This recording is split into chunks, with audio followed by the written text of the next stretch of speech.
Hey everybody, and welcome to day number 15 of the New England Farmhouse renovation. Now before you all give me a hard time about that, I know the last time I posted in the New England Farmhouse was day 13, so you might be saying, well, he's messing up the days again, but that's not necessarily the case, because I did record a day number 14. That's when we put all the drywall up in the stairwell, and that's beautiful, that's vaulted, but I don't want to show it to you right now because I did record it, and unfortunately I'm having a little problem with the corruption of the SIM chip, so I'm trying to get that video off. If that doesn't work, I'll just do a re-record so you guys can see what that looks like finally with drywall all the way up to the second floor. But in the meantime, what we're doing today on 15 is we put our first coat, our scratch coat if you would, of plaster on the ceiling. And so it's a lot more echoey in here. We're definitely making this all smooth, and you can see that it's all starting to blend in. So we're getting rid of all of that insulation. We're getting rid of all that studding. And finally, this is starting to look like a finished room. So we've got 4 more coats to go to get this up to our 5th coat, which is going to be our skim coat. And then we're going to do that all at the same time from the wall to the ceiling, so that we're going to have one smooth just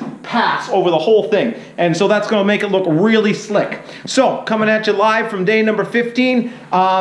Check out the end of this video where you're going to see a time lapse of me putting this all up here. It took me about 35 to 40 minutes, and it's all over the head work. And the one thing, if I can suggest one thing, if any of you are going to try that out there, is go out there and get yourself a little folding step stool. So these are specifically designed for the height so that you can get up there and then you're a lot closer. Because when you're doing this for 35 to 40 minutes, well, that's a lot on the shoulders and arms. So if you're not used to it, it can really lead to a very sore day the next day. So day number 15 in the books. Look for the time-lapse video, and look for day number 14 once I get that sorted out. Thanks for checking in. Please leave a like. Please subscribe to my YouTube channel. And hey, if you've got a project, follow the link down to the Blocks and Spots page and send it to me. Maybe it's something I can help you out with.